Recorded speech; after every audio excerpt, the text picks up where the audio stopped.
taking a look at something called the Success Principles, which you guys see right down here, written by Jack Canefield.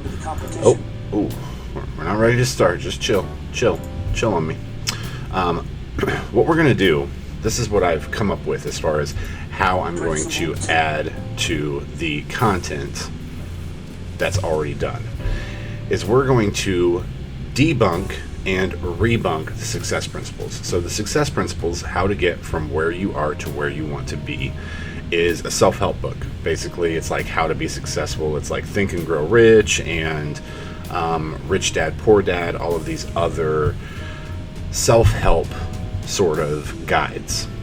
The success principles, because he quotes so many other self-help books, ends up being this huge compilation of little things brought from this all different aspects of the self-help community, which is why I think it's a good place to start with the debunk-rebunk.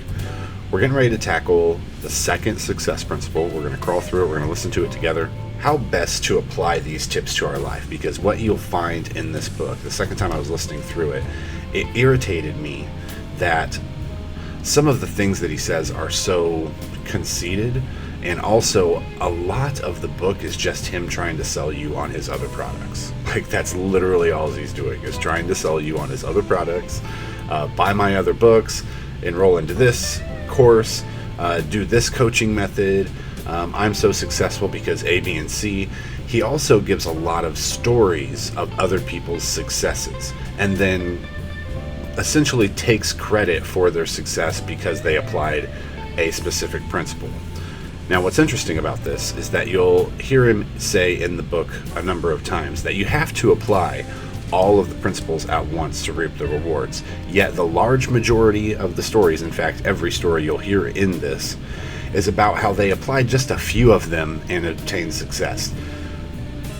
If I was a better investigator and internet detective like CoffeeZilla was, I'd be able to dig into these specific stories and be like trying to verify them. It's like, okay, Jack Canefield takes responsibility for your success. Was it that, or was it something that had nothing to do with the success principles that led to your success?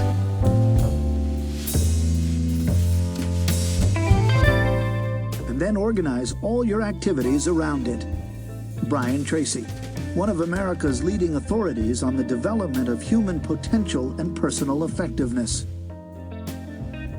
I believe each of us is born with a life purpose. And already we stop, okay? Because this brings up essentially a controversial topic about self-help and success, is that there's the common saying, it's very lonely at the top, right? What he's saying here is to achieve the level of success that he thinks most people dream of, you essentially have to be completely selfish 100% of the time, all the time, with your time, and deliberate about everything you do. Not to say that that's not true, but there's got to be a healthy balance, right? When you are truly and passionately on purpose, the people, resources, and opportunities you need naturally gravitate toward you. The world benefits too, because when you act in alignment with your true life purpose, which may at first glance seem selfish, all of your actions automatically serve others. Okay, I feel like that statement is made with the assumption that what you are doing with your life is a good thing, right? Now, maybe I'm just being cynical, right? But for those who take an environmentalist point of view, fracking's wrong. Those people making millions off of fracking aren't doing something for the better benefit. Now, the fracking company is like, well, on the contrary, we're extracting a limited resource, right, that people then buy and use that they need to get where they're trying to go. So, I mean, I don't know. Maybe I'm just being cynical, right? When she returned to Ohio State, she was eventually able to convince the administration to let her create her own program in leadership studies. And while it took her 2 years longer to finally graduate, she went on to become a senior management consultant in leadership training and development for the Pentagon. She also won the Miss Virginia USA contest, which allowed her to spend much of the year speaking to kids all across Virginia. Plus, launch a national speaking career to empower youth with messages of leadership and character. The common theme throughout this book is that a lot of the successful people that he uses stories from also happen to do something rather close to what he does. It ends up being like coaching, public speaking, not to mention this woman who went on to do the leadership stuff for the Pentagon. She won, what, Miss Virginia or something like that? So she was also very beautiful. Like, I'm going to go out on a limb and say that she was also white. So she's got a lot of things already going for her.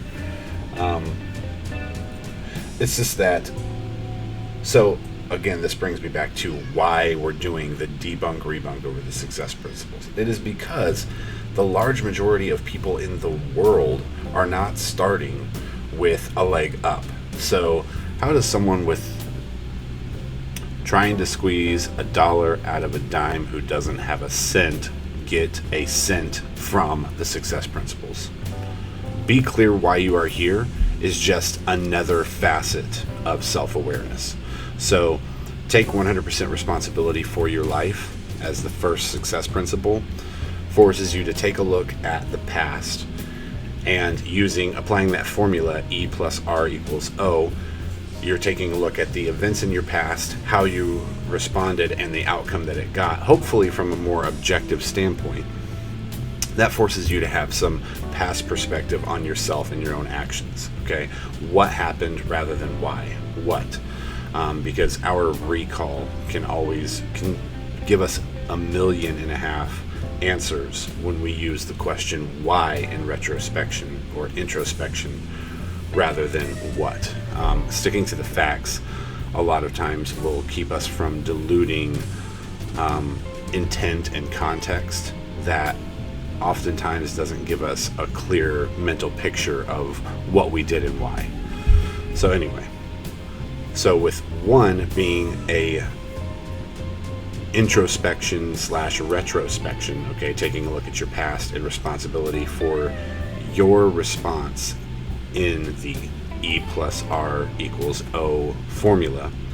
Be clear why you are here is sort of like gathering the self-awareness to give yourself direction, so that way you aren't putting yourself in events, E, that elicit a response that doesn't give you an outcome that takes you towards your ultimate goals, right?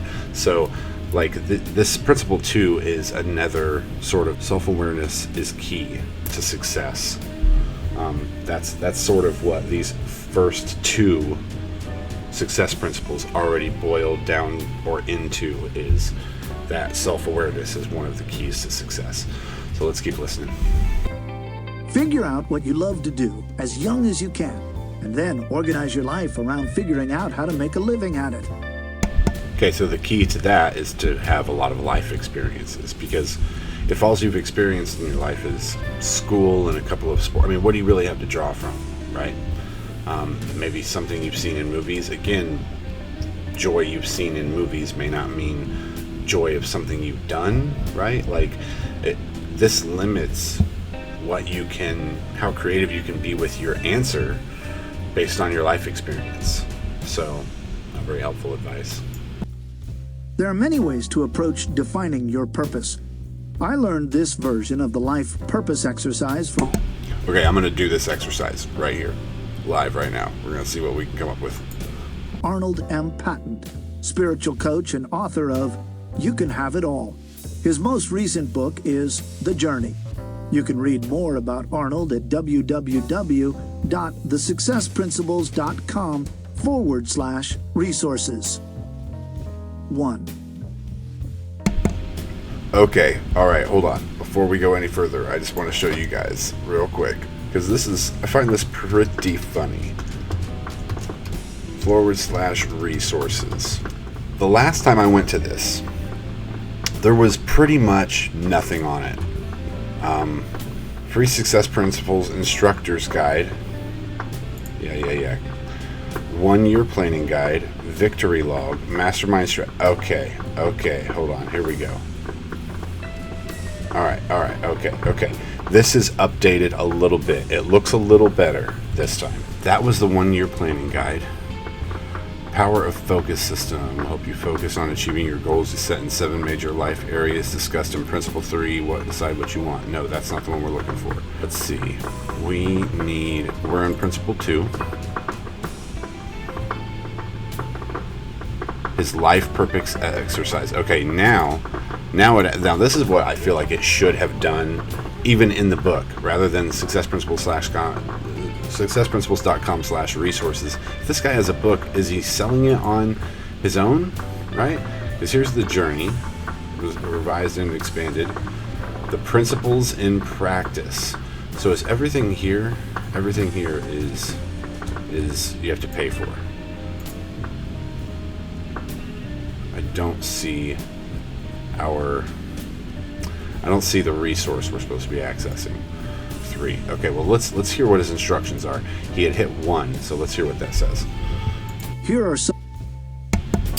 Okay, maybe it's just the way I'm hearing it, but the way that he just described that step was to basically just put 2 things that you're good at and in the way you want to do them in front of the statement that he just explained for us in a perfect world.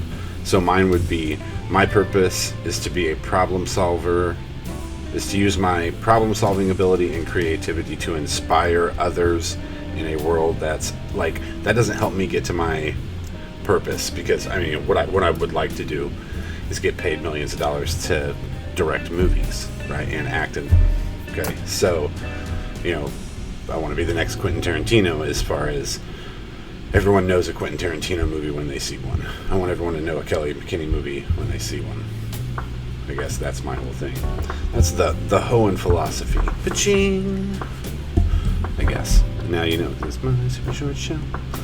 Anyways, that doesn't really work. It doesn't work. It does not work for giving you your purpose. This is you tailoring your ideal qualities to his purpose in an ideal world. To live my life with integrity and compassion while serving others, and to always value the unexpected. Fireman. So out of all of those purpose statements that we just heard, they all sounded very similar, and they also sounded like people just stated what they already do. Like they did it because it was the assignment and not because it really helped them do anything. We heard one from a full-time homemaker. Okay, I guess a professional mom. All right, like that's what she already does, right? So by writing down essentially what she already does, how did that help her discover her purpose, right?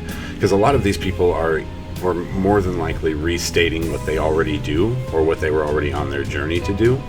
We don't have any reason to believe that they were completely lost, wrote this down, and then became that. More than likely, these were people who are already doing so. The process can be found in the book, The Passion Test, by Janet and Chris Atwood.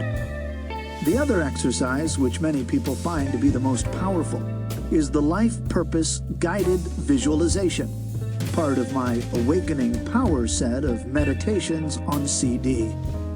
This 6-CD program contains 11 guided visualizations narrated by myself and Dr. Deborah Sandella. You can order this audio program at www.jackcanefield.com.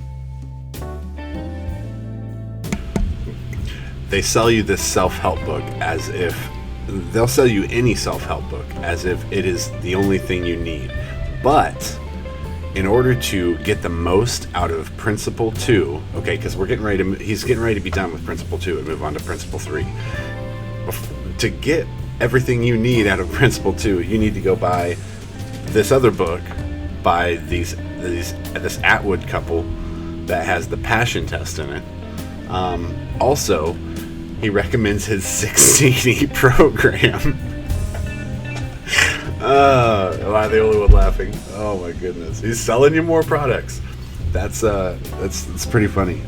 I assume that people at all stages of life pick up self-help books, but the large majority of people I know wouldn't be able to afford another 6 CD program after they spent their last few dollars on a book called The Success Principles.